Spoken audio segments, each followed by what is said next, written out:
महाराष्ट्राचे लोकनेते, विकास पुरुष, चंद्रपूर नव्हे तर विदर्भच नव्हे तर संपूर्ण महाराष्ट्राला विकासाची दिशा दाखविणारे माननीय नामदार सुधीरभाऊ मुनगंटीवार यांचे भारतीय जनता पार्टीतर्फे व आपणा सर्वांतर्फे अभिनंदन करतो। आणि हे अभिनंदन आहे शैक्षणिक क्षेत्रामध्ये दाखवलेल्या उल्लेखनीय कामगिरीची। मुंबई येथील नुकतेच SNDT महिला विद्यापीठाचे चंद्रपूर येथे आणण्यासाठी ज्यांचा कोणाचा सिंहाचा वाटा असेल तर तो आहे नामदार सुधीरभाऊ मुनगंटीवार यांचा।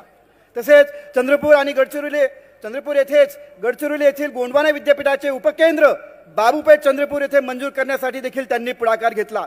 तसेच नुकताच मध्य प्रदेशमधील इंदोर व इतर लोकसभा क्षेत्रामध्ये मोदी @9 महाजनसंपर्क अभियानाच्या अंतर्गत झंझावती दौरा त्यांनी केला। त्याबद्दल मी आपल्या सर्वांतर्फे आदरणीय सुधीरभाऊंचं अभिनंदन करतो। तसंच मित्रांनो, मागील काही वर्षात आपण पाहिलं आहे की चंद्रपूर जिल्ह्यात विविध स्तरावर लाक्षणिक बदल होताना आपण पाहतोय। ऐतिहासिक वारसा आणि वनवैभवात नटलेला आपला हा चंद्रपूर जिल्हा तेच वैभव जपत माननीय आमदार सुधीरभाऊ मुनगंटीवार यांनी लक्षणीय बदल करून आपल्या जिल्ह्याला एका वेगळ्या उंचीवर नेऊन ठेवलंय। राजकारणापुढेही समाजकारण असा आहे त्यांनी आपल्या कार्यकुशल नेतृत्वात हे सिद्ध केलेलं आहे। अनेक मोठे प्रकल्प असो किंवा जिल्ह्याचा अंतर्गत विकास असो, त्यांनी आपल्या कामाला महत्त्व दिलंय। त्यांनी केलेली असंख्य विकास कामे चंद्रपूरसह महाराष्ट्राला विकासाच्या पाऊलखुणाच म्हणाव्या लागतील। पुढील अनेक वर्ष आपल्या स्मरणात देखील ते राहणार आहे। राष्ट्रीय पातळीवर ज्याची दखल घेतली गेली अशा काष्ठपूजनाचा भव्य दिव्य कार्यक्रम, नेत्रदीपक कार्यक्रम न भूतो न भविष्यती असा देखणा सोहळा चंद्रपूरकरांनी अनुभवला। जागतिक दर्जा आपल्या या चंद्रपुराला देखील लाभलेला आहे। पुणे आंतरराष्ट्रीय चित्रपट महोत्सव इथं त्यांनी आयोजित केलं। ताडोबा अभयारण्याला जगात प्रसिद्ध मिळवून दिली आणि जिल्ह्याच्या प्रगतीमध्ये मोलाची भर घातली। वन अकादमी, बॉटॅनिकल गार्डन, बांबू संशोधन केंद्र, प्रशिक्षण केंद्र, नियोजन भवन, सैनिक स्कूल, अनेक अभ्यासिका, गव्हर्नमेंट मेडिकल कॉलेज, अनेक प्रशासकीय इमारती अशी मोठीच्या मोठी यादी त्यांनी केलेल्या कार्याची देता येईल। अशा या कर्तृत्ववान, दमदार, जानदार वक्तृत्वाचा धनी असणाऱ्या नेत्याला म्हणजेच आपल्या सुधीर भाऊंना या जाहीर सभेला मार्गदर्शन करण्यासाठी आमंत्रित करतो। आणि त्यांच्यासाठी 4 ओळी ज्या लिहून ठेवल्या ते सांगतो। ना समस्या ना संकट, यारो फिर क्या मजा है जीने में। ना समस्या ना संकट, यारो फिर क्या मजा है जीने में। कई तूफान थम जाएंगे अगर लक्ष्य हो सीने में। तपस्या और पसीने के साई से लिखे पन्ने कभी कोरे नहीं रहते और मेहनत दर मेहनत करने वालों के सपने कभी अधूरे नहीं रहते। नामदार सुधीरभाऊ मुनगंटीवार। भारत माता की। आपण सर्वांनी भारत मातेची जयकार करताना, जयकारा करताना, जयघोष करताना शक्तीने हात वरती करायचा आहे।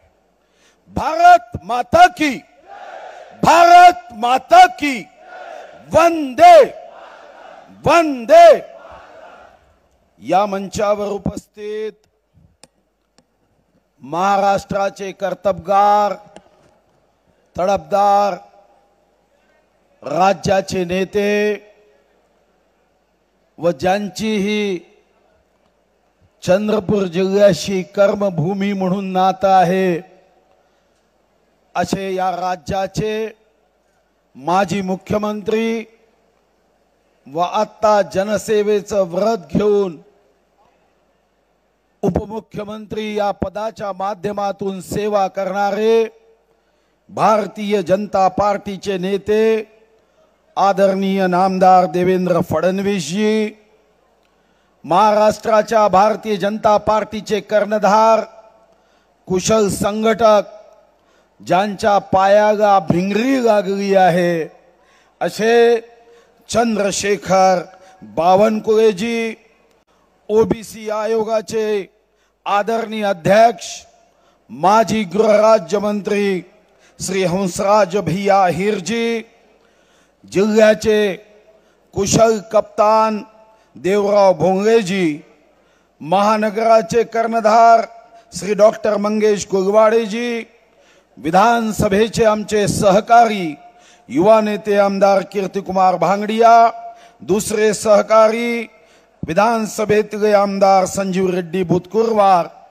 आर्णी विधानसभेचे आमदार डॉक्टर संदीपजी धुर्वे, माजी आमदार श्री अतुल भाऊ देशकर, माननीय माजी आमदार संजय धोटे, माजी आमदार आशीष देशमुखजी, माजी आमदार परिणयजी फुके, माननीय माजी आमदार सुदर्शनजी दिमकर, ज्येष्ठ नेते श्री हरीश शर्माजी, प्रमोद भाऊ कडूजी, संध्याताई गुरनुगेजी, चंदन सिंग चंदेलजी, ज्यांनी आज भारतीय जनता पार्टीचा झेंडा हाती घेऊन माननीय देवेंद्रजीच्या नेतृत्वामध्ये प्रवेश केला, असे ओबीसीचे नेते श्री अशोक जीवतोडेजी, श्री रमेशजी राजूरकर, मंचावर उपस्थित सर्व आदरणीय भारतीय जनता पार्टीचे ज्येष्ठ श्रेष्ठ नेते, पदाधिकारी, कार्यकर्ते व या सभेला मोदी जी के 9 साल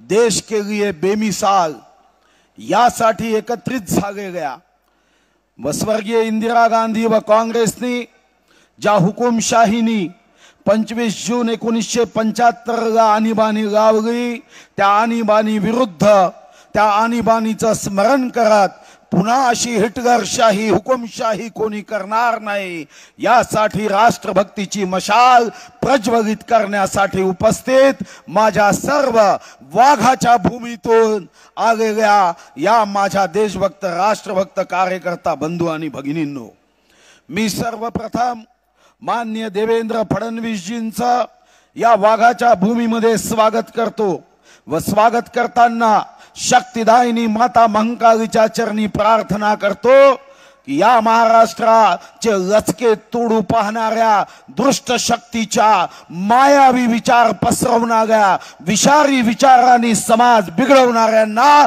लोकशाहीच्या आयुधाच्या माध्यमातून वाघासारखा पराक्रम करत लोकशाहीमध्ये यांचा पराभव करण्याची शक्ती तुमच्या नेतृत्वात शक्तिदायिनी माता महाकाली व भगवान अंचलेश्वर तुम्हाला देव। ही शक्तिदायिनी माता महाकालीच्या चरणी मी प्रार्थना करतो। आज माननीय देवेंद्रजींनी न्यू आर्किटेक्ट ऑफ इंडिया या मी लिहिलेल्या पुस्तकाचं विमोचन केलं, लोकार्पण केलं, याबद्दलही मी मनापासून धन्यवाद देतो। इंग्रजी पुस्तकाचं विमोचन हे इंदोरमध्ये केंद्रीय उद्योग वाणिज्य मंत्री सोमप्रकाशजींनी केलं आणि आज मराठी आवृत्तीचं विमोचन हे माननीय देवेंद्रजीच्या नेतृत्वात होते आहे। जेव्हा इंग्रजी पुस्तक मी जगातल्या सर्व राष्ट्रप्रमुखांना पाठवलं, मला मनापासून आनंद झाला की काही राष्ट्रप्रमुखांनी जेव्हा त्या संदर्भामध्ये उत्तरामध्ये पत्र दिलीत, माननीय मोदीजींचं कौतुक करताना जग थकत नाही हाही अनुभव मला घेता आला। विश्व गौरव देश नायक, गरीबों के मसीहा माननीय मोदीजींच्या हाती देशाची सत्ता दिली आणि या देशामध्ये 9 वर्षामध्ये जो बदल आपण बघतोय हा खरंच 9 साल बेमिसाल असा आहे। जिसने भारत की बंजर भूमि में उम्मीद की नदियां खोदी है, सुन लो सारी दुनिया वालों, उनका ही नाम मोदी है। सरकार कशी असावी याचं उत्तम वर्णन अर्थशास्त्री लोकांनी केलं। या संदर्भात पॉलिटिकल सायन्स राज्यशास्त्रामध्ये ज्यांनी चिंतन केलं, राज्यशास्त्राचे जे चिंतक होते त्या सर्वांनी लोकशाहीचं महत्त्व व्यक्त करत असताना 2 शब्दामध्ये लोकशाहीचं महत्त्व अधोरेखांकित केलं आणि हे लोकशाहीचं महत्त्व होतं, सरकार वह हो जो गरीबों की सुने, सरकार वह हो जो गरीबों के लिए सोचे। मी विश्वगौरव नरेंद्र मोदीजींच्या संदर्भात माननीय देवेंद्रजी बावनकुळेजी अनेक योजना सांगतील, पण जेव्हा मी योजनांची यादी करायला लागलो तेव्हा गरीबों के सम्मान में, किसानों के शान में, नारी से नारायणी तक, महिलाओं की आन बान में अगर कोई खड़ा है तो वो सिर्फ और सिर्फ नरेंद्र मोदी है। हा भाव आपण पाहिला। कोरोनामध्ये जेव्हा जग निशब्द झालं होतं, जगातल्या अनेक विकसित देशातल्या प्रमुखांना पंतप्रधान असतील, राष्ट्रप्रमुख असतील, काय करावं समजत नव्हतं.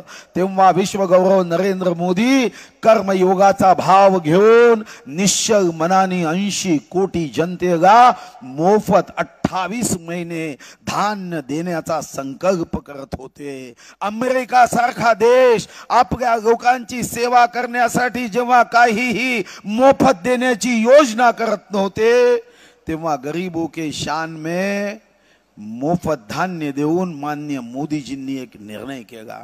220 कोटी वॅक्सिन दिले. आज जगामध्ये एकमात्र देश आहे ज्यांनी मोफत वॅक्सिन दिले.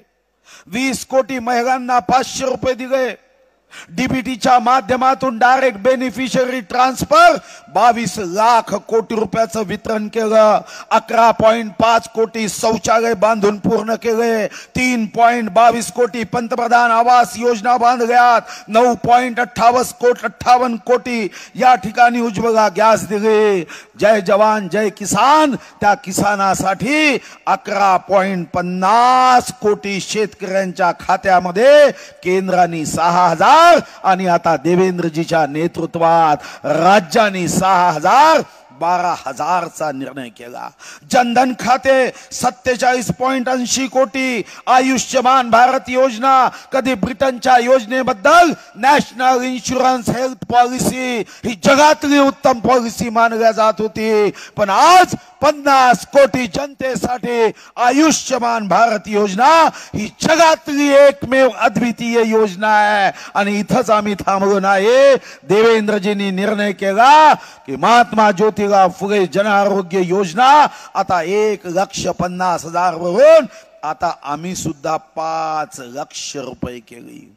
10.25 कोटी शेतकऱ्यांना पीक विम्याचं संरक्षण दिलं. महाराष्ट्र सरकारने देवेंद्रजीच्या नेतृत्वात एक पाऊल पुढे टाकत आता 2% राशी नव्हे 1 रुपयामध्ये पीक विमा दिला.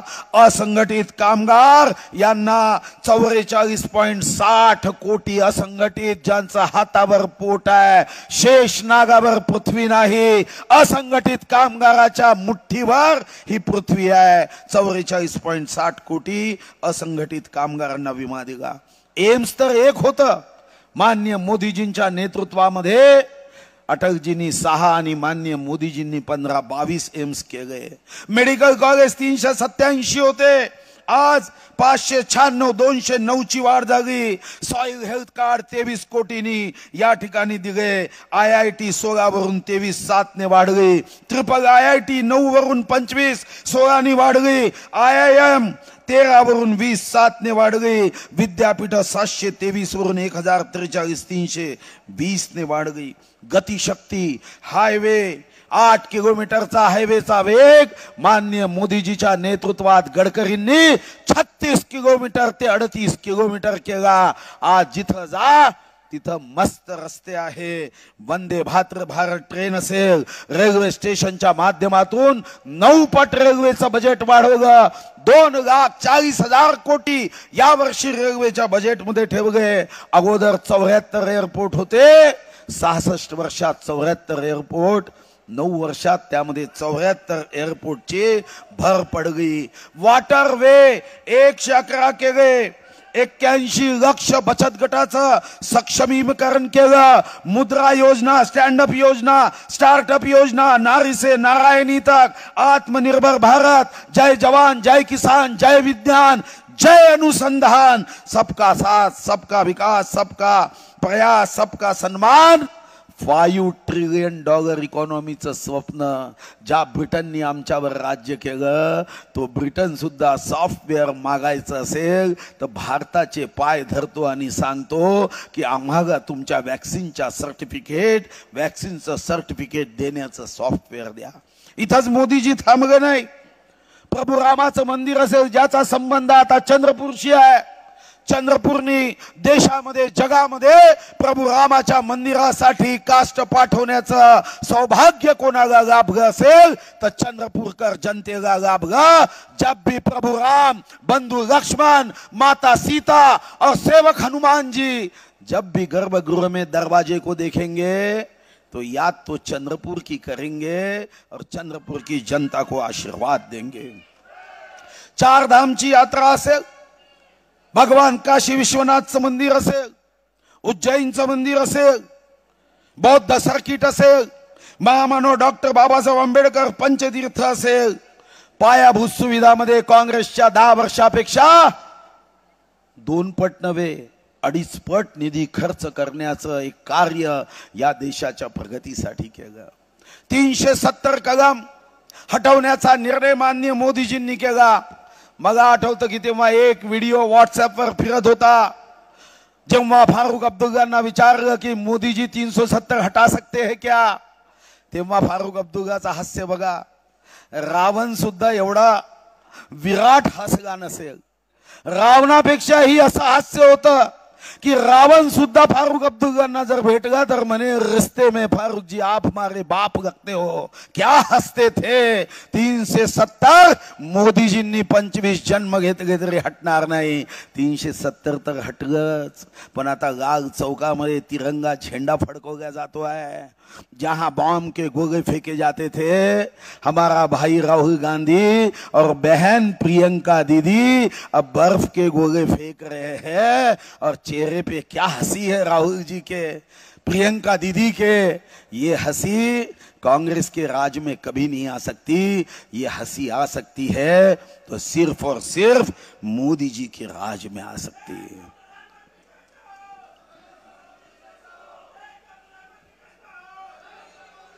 आज आम्ही इथे एकत्र आलोय. मी देवेंद्रजीला धन्यवाद देईल की या महिन्यातला एक महत्वाचा दिवस चंद्रपूरमध्ये दिला. देवेंद्रजी, हे खरं आहे की रावणाला हरवायचं होतं तर आर फॉर रावणला, आर फॉर रामनी हरवलं. कंसाला हरवायचं होतं तर के फॉर कंसाला, के फॉर कृष्णाने हरवलं. आणि सी फॉर काँग्रेसला हरवायचं असेल तर आणीबाणीची सभा सी फॉर चंद्रपूरमध्ये झाली. काँग्रेसचा पराभव निश्चित करण्याचा संकल्प घेण्यासाठी ही जनता आली आहे. हे फक्त भाषण ऐकणार नाही, बाजूला तुमच्याच खात्याचं ऊर्जा केंद्र आहे. आज ऊर्जा मंत्री म्हणून तुम्ही जी ऊर्जा द्याल, मला विश्वास आहे जिथं जिथं काँग्रेसनी अंधार जन्माला घातला तिथं तिथं प्रकाश या ठिकाणचे देशभक्त वाघाच्या भूमीतले हे पराक्रमी लोक केल्याशिवाय राहणार नाही. चायनाला वाटतं की मोदीजी हारना चाहिए, पाकिस्तानला वाटतं की मोदीजीचा पक्ष पराभूत झाला पाहिजे, आतंकवाद्यांना वाटतं. कारण जेव्हा पुलवामाची घटना झाली, मोदीजी पत्रकार परिषदेत एकच वाक्य बोलले की चलो हम भी ऐसा देखेंगे. आणि नंतर पाकिस्तानच्या सीमेमध्ये जाऊन असं झोडपलं की आता टीव्हीवर आतंकवादी रात्री 2 वाजता मध्यरात्री झोपले असतानाही टीव्हीवर नुसतं मोदी आवाज आला तर एवढ्या वेगाने पळून जातात की चित्त्यापेक्षाही जास्त वेग कोणाचा, तर मोदीजीचं नाव ऐकल्यावर या बदमाश आतंकवाद्याचा. आज आतंकवादी सुद्धा हिम्मत करत नाही. पण आज दुर्दैवाने सत्तेचे भूके, सत्तेसाठी लाचार, साऱ्या विचारधारा सोडून एकत्र आले. अरे कितीही गटार गंगा एकत्र आल्या तरी शुद्ध पवित्र गंगा होऊ शकत नाही. वाघाला पकडण्यासाठी ताडोबाच्या जंगलातले कितीही जनावर एकत्र झाले तर जब शेर दहाड़ेगा ना ऐसे फटे तक भागेंगे. आज या देशामध्ये काही राजकीय पक्ष एकत्र येत आहे. हे ढोंगी, हे संकल्प यांचा फक्त खुर्ची वाचवण्याचा आहे. ज्यांनी आणीबाणी लावली, ज्यांनी हिटलरशाही केली, ज्यांनी मोदीजींचा अवमान केला, ज्यांनी मौत का सौदागर म्हटलं, माननीय मोदीजींबद्दल नीच शब्दाचा उपयोग केला. माझी आपल्याला विनंती आहे की आपण सर्वांनी मोदीजीवर प्रेम केलं. 2014 मध्ये 17 कोटी मतं दिली. 273 भाजपाचे शुद्ध खासदार आले. 2019 मध्ये आपण सर्वांनी 23 कोटी मतं दिली. आता 2024 मध्ये जेव्हा हे सत्तेचे उपाशी एकत्र येईल, मोदीजी हटवण्याचा प्रयत्न करेल, तेव्हा तुमच्या माझ्यावर जबाबदारी आहे की माननीय देवेंद्रजीच्या नेतृत्वात, बावनकुळेजीच्या नेतृत्वात चंद्रपूर लोकसभा असेल की चिमूर लोकसभा असेल, या ठिकाणच्या 6 विधानसभा असेल की गडचिरोलीच्या 3 विधानसभा असेल, आम्ही सर्वांनी विकासासाठी, राष्ट्रभक्तीसाठी मतदान करायचं आहे. संकल्प एकच आहे की प्रधानमंत्री हे माननीय विश्वगौरव नरेंद्र मोदी जी झाले पाहिजे. चाहे बरसात आए, चाहे आंधी आए, कि अमेरिका में जाके देश का अपमान करने वाले झूठा गांधी आए, आमचा संकल्प जीतेंगे मोदी जी ही, जीतेंगे मोदी जी ही. हा अहंकार नाही, हा संकल्प आहे भारत मातेच्या विकासाचा, हा संकल्प आहे भारत देशाच्या प्रगतीचा, हा संकल्प आहे या देशाला विश्वगौरव करण्याचा. सत्याच्या या युद्धात, जेव्हा धर्माचं युद्ध आहे, जेव्हा विकास विनाशाचं युद्ध आहे, जेव्हा प्रगती अधोगतीचं युद्ध आहे, तेव्हा चंद्रपूरकर जनता, या चंद्रपूर जिल्ह्यातील जनता सत्याच्या बाजूने उभी राहील, धर्माच्या बाजूने उभी राहील, प्रगतीच्या बाजूने उभी राहील, विकासाच्या बाजूने उभी राहील. पण आज तर संकल्प आहे, एकदा शक्तिदायिनी माता महाकालीचं स्मरण करा, भगवान अंचलेश्वराचं स्मरण करा, मनातल्या मनात प्रतिज्ञा घ्या, मनातल्या मनात शपथ घ्या की माझी जात कोणती असेल, धर्म कोणता असेल, वंश कोणता असेल, पंथ कोणता असेल, रंग कोणता असेल, उंची कोणती असेल, वय कोणतं असेल, वजन कोणतं असेल, पण माझं गोत्र भारत माता आहे आणि भारत मातेचा जो खरा सुपुत्र आहे, विश्वगौरव जननायक माननीय नरेंद्र मोदीलाच माझं मतदान जाईल. मी आपल्याला एकदा माननीय मोदीजींना बावनकुळेजी जेव्हा चंद्रपूरच्या सभेची कॅसेट पाठवेल, तेव्हा मोदीजींनाही वाटलं पाहिजे की मी 18 तास काम करतो, 9 वर्षात एक दिवस सुट्टी घेतली नाही, दीपावली भी मनाई तो सीमा पे जाके मनाई, शांति से जब सारी विरोधी पार्टियां गंदे शब्दों का इस्तेमाल कर रही थी, उस समय में भी मैं देश का गौरव बढ़ा रहा था, देश का विश्व गौरव बनाने के लिए काम कर रहा था. एक ही हात प्रतिज्ञेविता राहता कामा नये. फक्त त्याला सूट आहे ज्याचा हात हा वरती होऊ शकत नाही, जिसका हाथ सनी देओल से 2.5 किलो से भी बहुत ज्यादा है. हाथ की शक्ति चली गई है, अब तुम्हारे हाथ की शक्ति जाना नहीं चाहिए. एकदा सर्वांनी मूठ बंद करायची आहे, आकाशात मूठ वरती न्यायची आहे, मनात संकल्प करायचा आहे की माननीय मोदी जी आगे बढ़ो. तुम्ही सांगायचं आहे की हम मोदी जी आगे बढ़ो, हम आपके साथ है. विश्व गौरव, देश गौरव, जननायक मोदी जी आगे बढ़ो. विश्व गौरव, देश गौरव, जननायक माननीय मोदी जी आगे बढ़ो. माननीय मोदी जी आगे बढ़ो. ही फक्त मूठवरती केली नाही, मनातल्या मनात शपथ घेतली आहे. चूक करायची नाही. आता निवडणुकीत काय नाही, एक झटका ईवीएम मशीन को मोदी जी के कमल का वोट देना, और जो कांग्रेस ने आनी बानी लगाकर इस देश का खून पिया है, जिस आनी बानी लगाकर जबरदस्ती से नसबंदी की है, जिन कांग्रेसियों ने सगे भाई बहन को एक ही खटिया पे कपड़े उतार के सुलाया है, चुनाव में उनके कपड़े उतारना का हमारा संकल्प है. बहुत बहुत धन्यवाद.